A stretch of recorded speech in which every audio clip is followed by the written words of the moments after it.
picked up reading because I used to read comic books. And from the comic books, I started reading books about the World War I heroes, flying heroes. And that's what set me off on the flying. After reading those magazines, I used to read them, and I used to imagine myself flying with these heroes in France in World War I. And I learned all about the history of World War I. I learned all about what they had, what they called the Escadrille Americaine. That was before the United States went into the war. Experienced pilots from the United States volunteered to fight with France. They went to France and they had a special American contingent attached to their Air Force. And they went to work as volunteers. Well, they went to fly as volunteers. And I studied all that about who they were and who the flyers were and everything. And when I used to read these books, I used to put myself in the cockpit. I was the hero. I was always after the Red Baron and all that stuff. And I was an old man compared to Really? Yeah. So I was the oldest guy in my squadron. Yeah. Yeah. Except for the old timers, the soldiers that had been there already, you know. But of the fledglings, of us new guys, and when I enlisted was before the draft. I wasn't drafted. I went in before the draft. And when I went to enlist, we had a place called the Army Building on Army Street, downtown Manhattan. And when I went in there to enlist, and of course there's all soldiers running all over the place, and there's like staff sergeants, master sergeants, tech sergeants, sergeants, with what we call hash marks. Every enlistment they re-enlist, they get a hash mark. And all these guys in these elegant uniforms, and I was so impressed. Oh, glamorous. I couldn't wait to get into that uniform.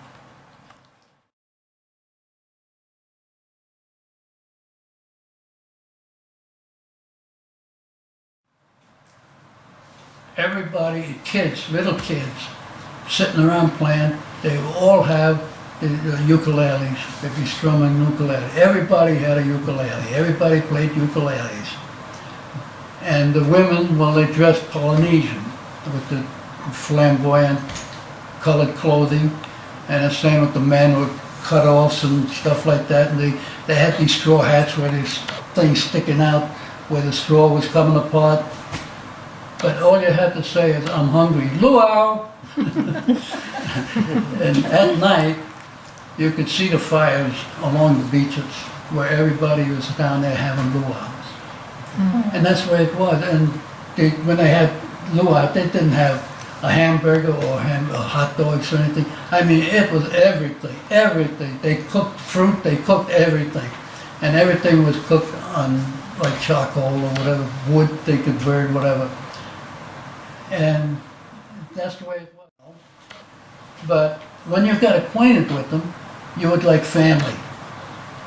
And they could never do anything that if you weren't on duty, they would insist, I come get you, I come get you. They want you to be there with them.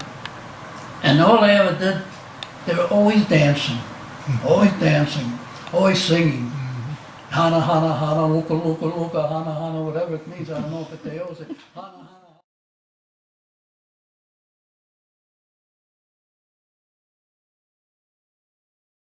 And here we were in the service, and we were in what was called the showplace of the Air Corps, Hickam Field in Hawaii at Pearl Harbor. It was a beautiful place. I mean, it was very well landscaped. It was beautiful buildings. It was a pleasure to be there. And me, having the love for the airplanes, like I said, that first morning, I did that every morning. I was up before. Nobody wanted to get up in the morning, and I was up there long before anybody because I wanted to go out and caress the airplane. I'd go out and touch it and caress it. The first time I took a flight in a military plane, I was so thrilled, and I was so sick. But, so we went to, then I started school, that's when I went up on the flight. I started school, the aerial photography school at Wheelfield, and now I was assigned to a bomb squadron when I finished school at Hickam Field. And that's how it started out. There was Hickam Field 1 year, and then Pearl Harbor came. It started. I was on duty that night, and I was just being relieved from duty when they came, and it was 10 minutes of 8. It was 400 of them. And I was being relieved from duty from my buddy Harold Brooks. When I went in, I knew nobody, but everybody got together, made friends, and it was all cliques. But anyway, he came out to recruit me, and I had a date that day, that morning. And he came, the reason I know the time, he showed up at 10 minutes of 8, and he was supposed to show up at 7:30 to relieve me. And I said, Brooksy, I said, it's almost 8 o'clock. Well, while we're talking, I'm handing him my arms and stuff like that, and here comes the airplane. So every Sunday, the Navy used to fly out and practice bombing, and they'd come fly over the field. I was standing watching when we thought it was the Navy, because we were on alert. That's the reason everybody was on the field, because nobody could go to town. There were no passes issued for that weekend. And everybody was in bed. And we saw the airplanes come down, and all of a sudden, boom, there comes this big smoke. And you know what? What I remember the first thing I remember was the heat that blasted me from the percussion, from the blast of the bombs. The heat was like a furnace. It singed your hair.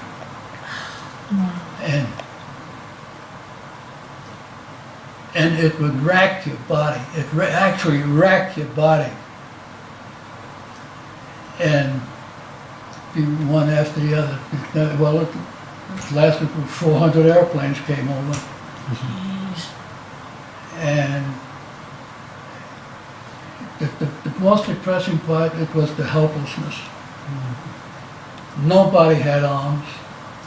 A squadron of airplanes came in from California, right in the middle of it. A squadron B-17, they were the first B-17s we got in Hawaii. They came in the middle of it, and they got shot up bad. They had armor on the ships, but they had no ammunition. And they got shot up bad.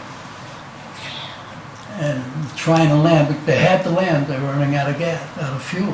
They had just come from the mainland, from Hamilton Field in California. And a bomber making a landing with fighters and dive bombers above, they just shot up. I have seen B-17s come home from missions so badly shot up you wouldn't believe. You could see through the airplane. You wouldn't believe the condition they came home in, but they got home.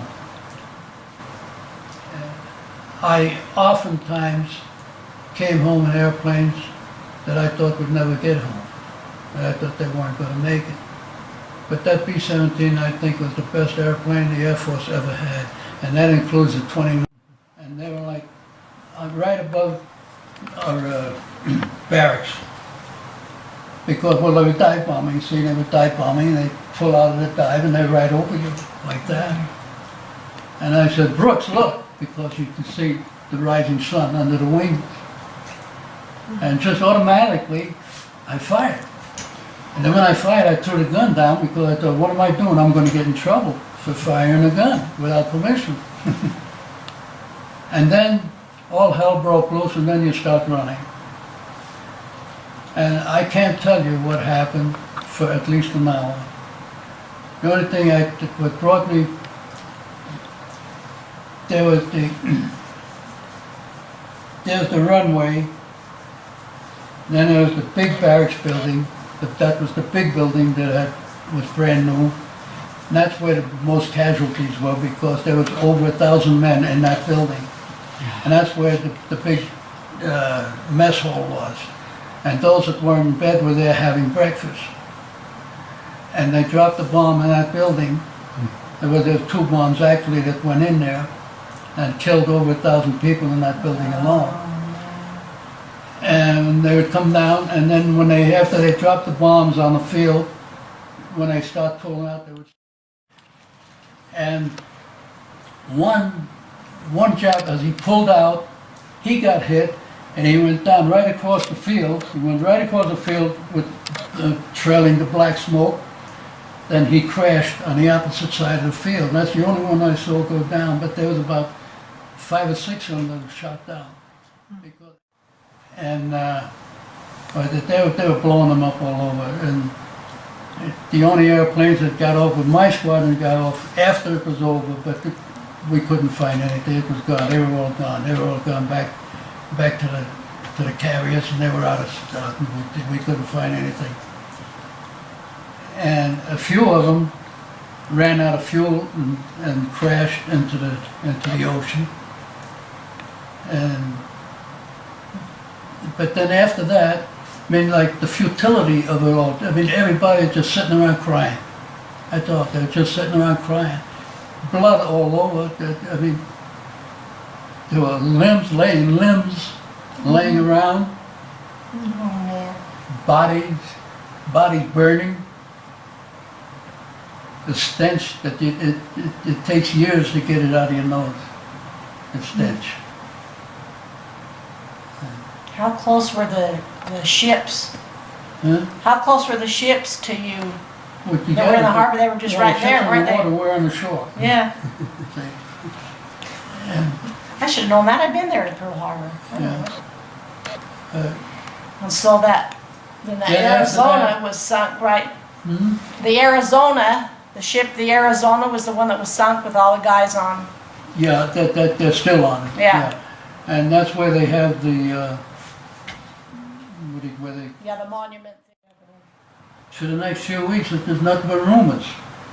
That night, 2 different times, a motorcycle comes flying down into the field from wherever they come from, announcing that paratroopers are landing at Barbers Point. Barbers Point was on the opposite side of the island from where we were. And Barbers Point had a small naval station there with airplanes. And paratroopers were landing. It wasn't so, but these are the rumors that were coming on, you know. And we never thought that it was going to end there. They were coming back because they did so much damage. We had absolutely nothing. They could have walked on and taken over. They could have taken over Wahoo, and from there they could have come to San Diego. And they just didn't follow up. Like we knew when they were coming, except on the 7th. They were picked up on radar on the 7th, but it never got to where it was supposed to go. Yeah. See, and the guys the guys in the tower out on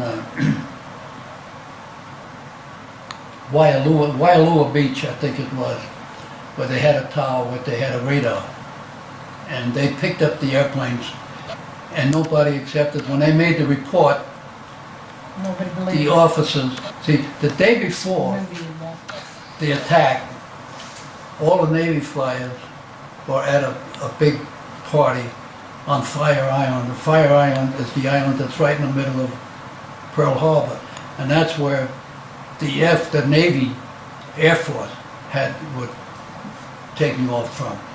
And they had the PBYs, or the flying boats, that would be on the water in the harbor. They would go out every morning and scout around the island. They never went out that morning. And all the Navy pilots were all hungover and sleeping from this big bash they had the night before. Of course, there was a lot of stink about that, but nothing ever came of it. And Roosevelt was accusing no one that it was coming. Everybody knew it was coming, we didn't know when. Everybody knew it was inevitable. Well, now, we didn't know they were coming to us at Pearl Harbor. I'm not saying that. We knew that we were going to go to war with Japan. It was inevitable at that time. It had to happen. But we just didn't know when. And we were waiting for the declaration of war. It never came. All of a sudden, here they are. See, when we took Guadalcanal, it was hardly a fight. We just landed. I wasn't there. I mean, our soldiers, with the Marines. The Marines just landed, and the soldiers that were there, the Japs that were there, retreated into the jungle. And they had, what they were doing, there was just a few of them, they were building the airport there, the airfield, which we took over, and it became Henderson Field. And the airport, the airfield, the strip, was just maybe half finished when we took it over. We finished it, the Seabees. Were you familiar with the Seabees? Mm-hmm. This was the Navy civilian corps. They did all construction and stuff like that. They built the airstrips and all that. And they were fighters without weapons.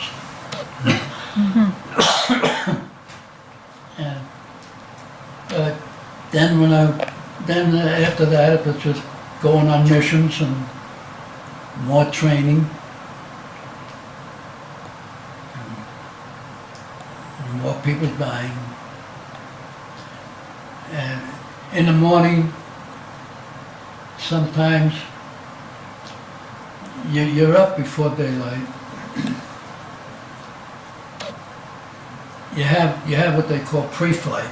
The airplane, you can't just get into a bomb and start the engine and take off. You have to pre-flight them. You have to build up, I don't remember the expression for it, inches of mercury.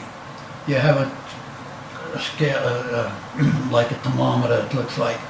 You have mercury in there, and the engines have to build up a certain power to raise that mercury a certain amount before you have enough of power to take off. And you have to do all that in the morning. Of course, I didn't do that, but I had to wait for it, and I have to be there to wait for it. The mechanics did that. And going to the mess hall to eat, I would puke. I'd be so scared. You're so scared that you...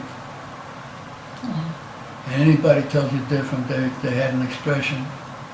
Anybody who wasn't scared was a damn liar, a damn fool.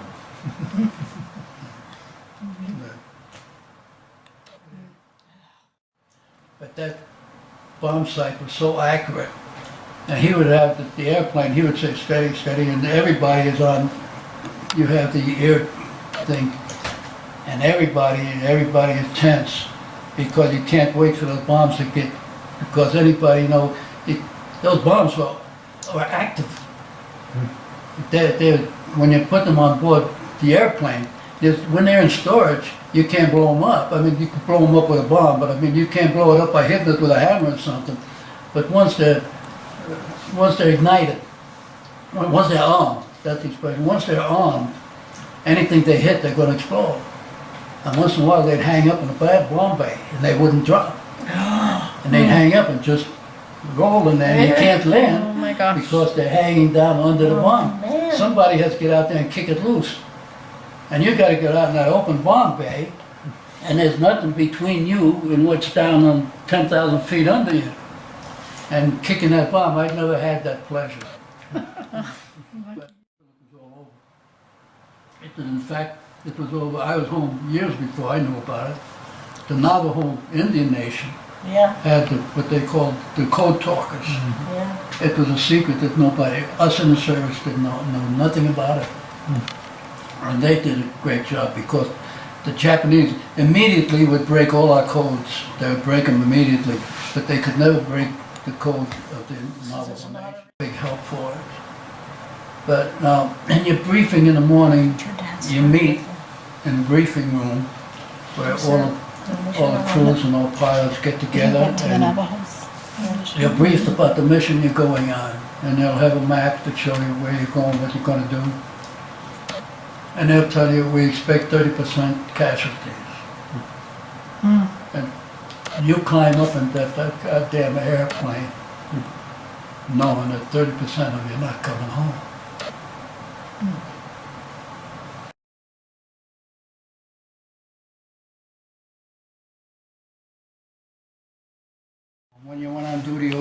Class A uniform.